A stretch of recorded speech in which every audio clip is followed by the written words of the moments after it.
Mm-hmm. You're trying to go from employee, an hourly wage equation, to the B side or business side. And get some residuals and stuff. Or in the investor side, the I side. Mm-hmm. Yeah. Right?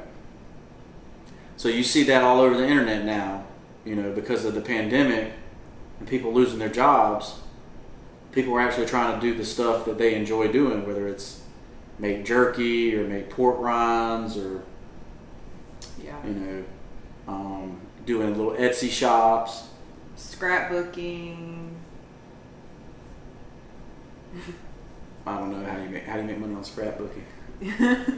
Someone could send you their pictures and you could scrapbook it for them. I guess you could make like a course on scrapbooking. Right. Or something like that. Right. Maybe somebody will buy it, I don't know. They're having a whole conference. But yeah, stuff like that. And doing stuff that you enjoy doing. I wrote a book, London, the Googly Goo. Available on Amazon. Right. So you switched your equation there by providing entertainment for children. Mm-hmm. Instead of working for an hourly wage. You might have spent 5,000 hours on that book. But it's there forever. But it's there, it's there forever. For as long as Amazon exists. Right. And when it does it, I'll find the coolest, latest publisher. Maybe it's me. Maybe I'll be a publisher. Right. Don't know yet, but we'll see. But owning this business gives me a certain level of a different equation for taxes as well. Most people's biggest expense is taxes. And they don't even know it. It's taken out of their check every week and they just know how much they're getting paid. How much they're bringing home. Right? Yeah. So, owning a business in 2021, because of the pandemic, we can take all business-related food expenses as a write-off on our taxes. Right? Just stuff in general we can write off that we normally wouldn't be able to if we were regular. If I go on a sales call or something, I can use the mileage for the sales call. Mm-hmm. You can have home office. There's a lot of advantages. And my recommendation on that is Tom Wheelwright's book. I think it's Tom Wheelwright. Look at that. But I definitely recommend looking up the tax laws in your area. Getting with their local CPA, to set up the business accounts and everything if you want to start a business. I definitely recommend the book Lean Startup. That will show you how to start up a business with very little money. Right? Like I said, we didn't even have internet, and I opened up an internet company. Yep. So, and that's one thing, that when you change your mindset, you don't say, I can't do something. You figure out how to make it happen. If I had to go sit at Harris Teeter, which you did, or the public library, which you done, to create a business, then that's what I had to do. Mm-hmm. If I have to answer emails from a cell phone instead of a computer, that's what I had to do. Mm-hmm. If I have to set up a free phone number through Google, so that I can take phone calls mm-hmm. from people, asking about T-shirts and hats, you did. Then that's what I did. So where there's a will, there's a way, and I definitely think that's something that is very important, because a lot of people, especially people that have been in school for so long, they've been beat down by that system. C, you got to C, you got to B, you know, you're never going to be anything because you're a C student, D student, F student. Well, that's not true. That, you know, that school is not necessarily looking at what you may be good at or what your talents are and then pushing you towards those talents, right? So they just grade you. Excuse me. They just grade you based on stuff that you based off of a standard that they created to grade you. It's nothing to do with what you're actually naturally good at. That's not a factor. You know, like Meredith is naturally good at selling products. So maybe know, school never taught her how to sell a product. Right? She just naturally was able to go say, "Hey, how are you doing? How's your family? It's great to see you. I did this, this, and this week. Oh, by the way, if you ever need something, let me know." Yeah. You know. I feel like it's more of like a building relationships. I guess what Meredith's really good at is building relationships with people. Yeah. Right? I try. You know. 2020 was a little challenging, but I still have people that reach out to me from 2020 that I've helped. So, for sure. And the same with you. So, really the number one thing for personal finance is to find out what you're really good at. Mm-hmm. And then invest in yourself. Invest in yourself. So that's the number one investment. The number one investment is investing in yourself to increase your talents, your skills. Yep. And if you can find a company that'll do it for you, cool.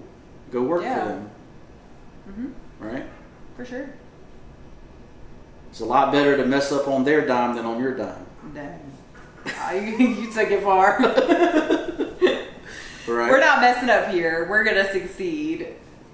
Yeah, but I get what you're saying. You learned that you can learn what they, you know, their knowledge and they, you know what I'm saying? If they want to teach you Adobe and to learn how to video edit and Photoshop and all that kind of stuff. Then cool, yeah, learn. Absolutely. Go that benefits sit you. there and make $12 an hour and learn how to do that. Mm-hmm. And that benefits you. And then when you're proficient at it, go do it on your own. If you enjoy it. And if you enjoy it. I don't enjoy it. There are very few people that actually enjoy doing that stuff, but it's so for me it's just so time consuming, and like literally I could sit here all day and the whole day would go by and I would still not be done because I'm a perfectionist, and I would be like this whole day and I have so much other stuff on my plate that I have to do. But I'm trying to get over that. I'm trying to work through those challenges, because you know, sometimes I could sit and do nothing. And I could have been doing that for a couple hours. I just like to start and finish something. Right. But sometimes you have to start and then put it down, and then come back. I've never been that person. I got to work on that. The struggle. And that's difficult when you're working and doing that. Oh, for sure, yeah. Mm-hmm. Well, you're technically somebody's all day if you're working for someone else, and then when your shift's over, then you know, then you're working for you on weekends. You know, you're working for you. It's just a lot. It's been a lot, but it's very rewarding. If you have a good partner, they pick up most of the slack. So right. So for me, you know, I'm not able to learn after I work an 8-hour shift. But when I wake up early, I'm able to learn.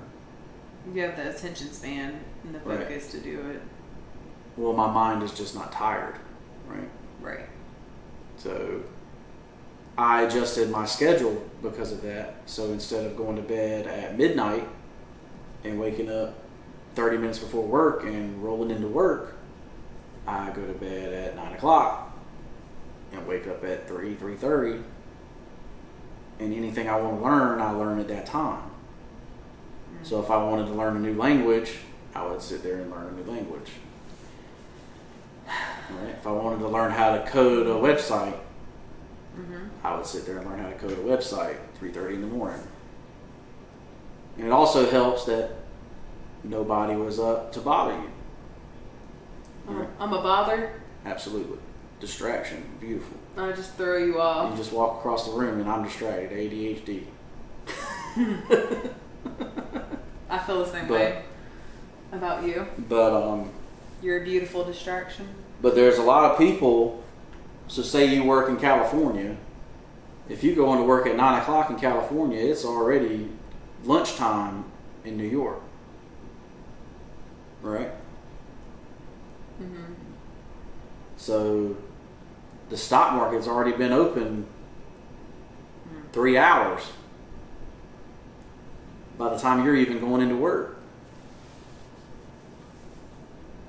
Right? So you want to learn how to trade stocks at that time. Learn. You gotta Wake up. early. Wake up at 6 a.m. Oh, it's all on one time zone? Yeah, it's all in New York time. So Eastern Time, yeah. Interesting. Wait, what if New York they don't participate in daylight savings time? Yeah, they do. They turn the clock back too? Mm-hmm. Oh. And forward and backward. Oh, okay. I thought they didn't for some reason. Go ahead, I'm sorry. But yeah, so if you live out in California, New York's already been awake long before you even get to work. Mm-hmm. So there's no reason why you shouldn't be able to get up a couple hours early and look at the stock market and learn about the stock market. You know? And if you're like most people and you don't enjoy stuff like that, you can always invest in index funds and Ray Dalio's all-weather fund strategy, right? There's a way to do everything. You just have to get it in your mind that you can do it, that you can learn make it happen. And make it happen. You know, for most people, automating their personal finances is going to be the best way for them, right? Most people, if they have $1,000 in their pocket, they're going to spend it. I don't automate anything. So I pay my bills when they come in. right, so imagine all that's on automatic payment. Yeah, I can't do that. Right. I mean, some of my stuff's on automatic, but yeah, I get it. Right, so for me, you know, I had so many credit cards, there's no way to keep up to make sure that I've made a payment on all those credit cards that were maxed out because I was in college. We need to pay that credit card that we put the car on. Next month, yeah. Okay. Just making sure. But so I have all my credit cards on automatic draft. So I'm not late on a payment. Because you get fees if you're late on a payment. Right? I just don't slip up. I mean, you didn't even have a credit card till a couple of years ago. I know, that's what I'm saying. I don't slip up. I've only been a credit card holder for 2 years. No, I'm just kidding. It's been like 4. But, you know, so certain things like that, you know, you make automatic. So you don't have to worry about whether you paid it on time. Now, some people are so behind in the times that they don't even have it where you can make automatic payments like that. And for those, you have to set reminders in your phone. Like, hey, you need to pay this. Right? Mm-hmm. So,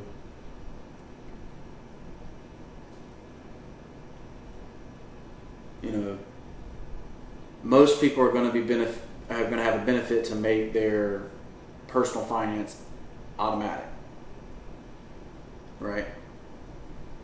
Now, for us, the use of a cashback credit card is a must. Right? Mm-hmm. When, you know, we were buying stuff to fix up our house. You know, we used our credit card. Got cash back for that. big expenses, we get cash back for. Business expenses, get cash back for. So, yeah, it's a no-brainer to get a cash back card, but we pay it off before it's due, or when it's due. We don't let it linger. We don't let the interest rate, catch up. We don't pay it a couple months later. We pay it that month, and we try not to overspend what we make.